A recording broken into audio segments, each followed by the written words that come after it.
we are going to move further in the chapter, that is nutrition in animal. After finishing the first process, that is ingestion, let's move on to the process of digestion of food in the stomach. Now, the partially digested food goes down through the esophagus. Esophagus is called as the food pipe.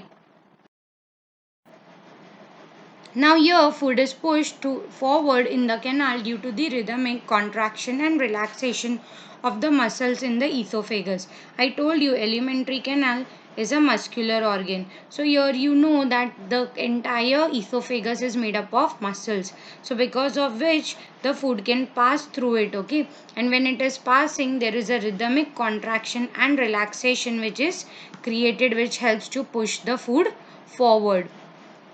So this movement of contraction and relaxation is what is called as the peristaltic movement. Now the food enters into your J-shaped organ which is called as the stomach. Now inside the stomach you can see there's something which is getting opened at a time, okay? This is a kind of a muscle which is called as the sphincter muscle, okay? So here there are digestive glands which are present on the walls of the stomach. These digestive glands, they keep on secreting digestive juices. There are three types of digestive juices or gastric juices which are secreted by the gastric glands. The first one is HCl. The full form of HCl is hydrochloric acid. What are the functions of HCl? HCl kills the germs present in the food. Sometimes whatever food you eat, maybe your hand might be contaminated, or the one who has prepared the food, it can be contaminated. So HCl, it kills the germs which are present in the food. So you have to say bye bye to the germs because we have acid in our stomach. Next is it also creates acidic condition. See, our stomach needs acidic condition for digesting the food, okay? Because the next enzyme is, or the next digestion has to be done of proteins, and for the digestion of proteins there has to be acidic condition inside the stomach. So HCl, it kills the germs which are there in the food, and it creates acidic condition so that the proteins can be easily digested. So the second juice or the second enzyme is pepsin. Pepsin keeps on digesting proteins partially. See, we saw that in mouth carbohydrate or starch was getting digested partially with the help of the enzyme salivary amylase. So here in the stomach, pepsin or proteins are going to get digested partially with the help of the enzyme pepsin. So this is pepsin and protein molecule. So pepsin, it digests the protein molecule and it breaks it into smaller particles. Here also the digestion is incomplete or it is partial.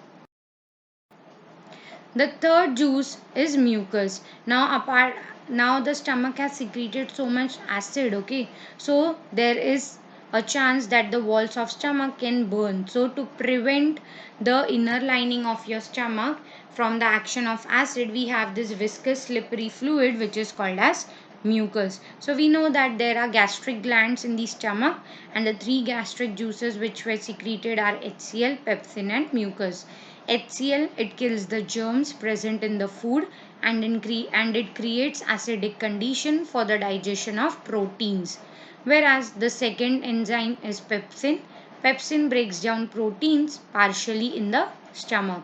And the third is mucus, which protects your inner lining of stomach from the action of acid. So these are the three gastric glands or the three gastric juices which are secreted in the stomach. Apart from studying the process of digestion of food in stomach, we know that stomach is a J-shaped organ and there are muscular walls. So these muscular walls of stomach, they keep on churning the food all the time, just like the mixer grinder. They keep on moving the food so that it gets digested easily, and it helps in proper mixing of your food with the gastric juice. We know that stomach is made up of layers of muscles, and all these layers, they alternately contract and relax, causing the food to properly mix with the gastric juice so that the digestion can take place properly. After learning the process of ingestion and digestion, now we are going to understand the process of digestion in small intestine. In small intestine, mainly absorption of nutrients takes place. So here this is the small intestine. Your food has now entered into the small intestine. The small intestine is the longest part of the alimentary canal.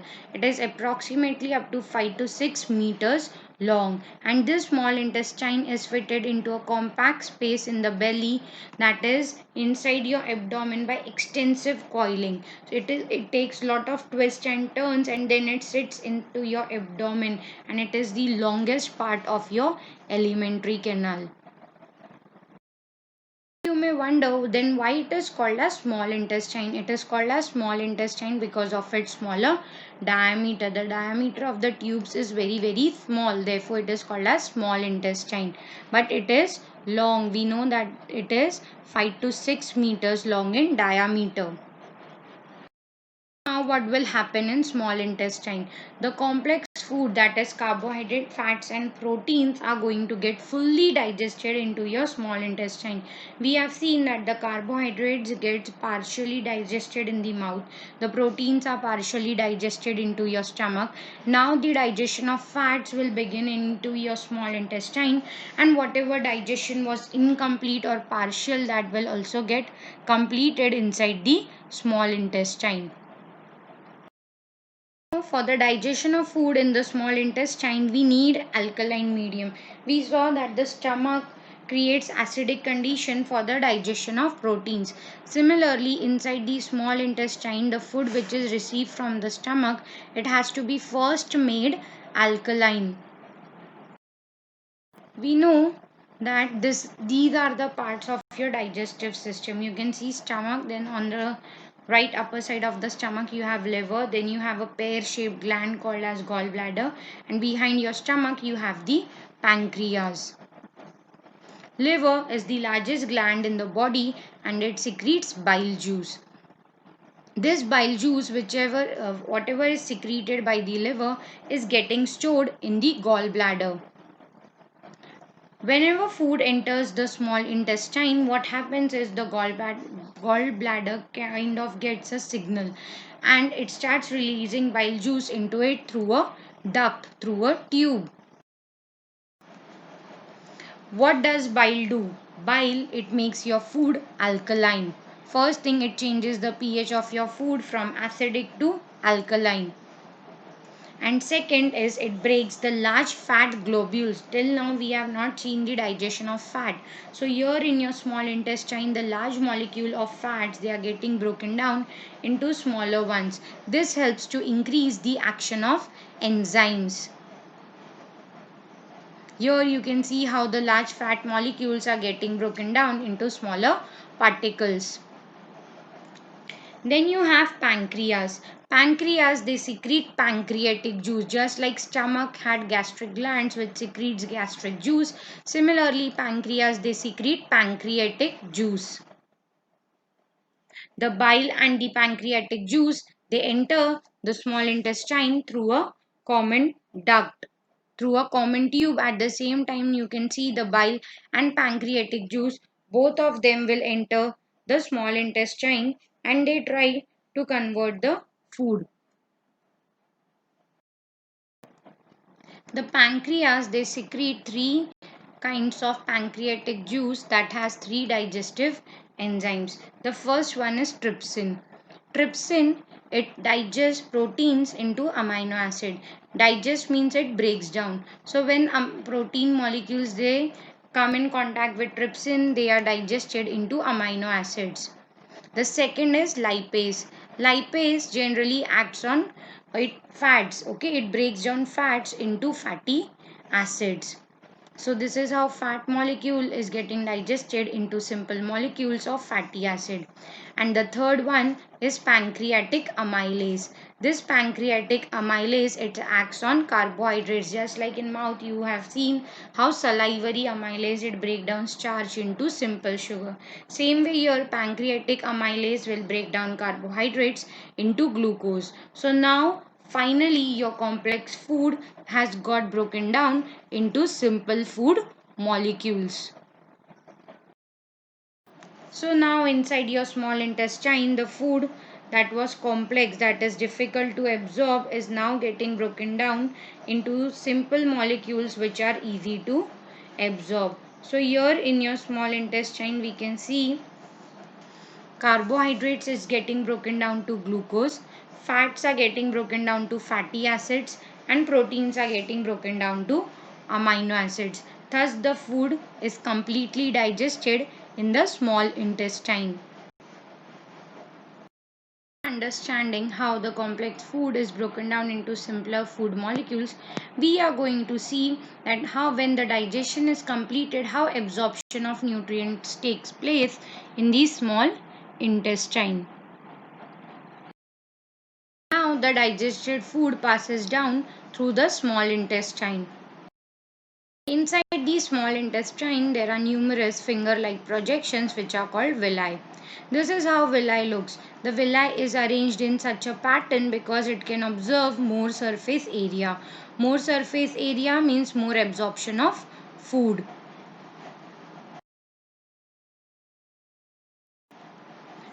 These villi, they are richly supplied with blood vessels. They are surrounded with blood vessels.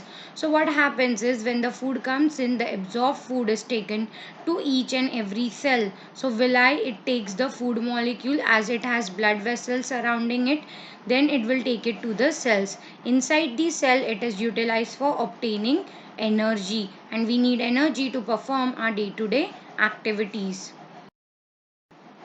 Now sometimes what happens is after digestion, the excess glucose which is present in blood, sometimes you might eat extra, okay, so excess of glucose is produced. So this excess glucose in the blood is taken to your liver, and there in the liver this excess of glucose is stored in the form of glycogen. So whenever you need energy and you don't have enough reserves of glucose in your body, this glycogen will provide you energy.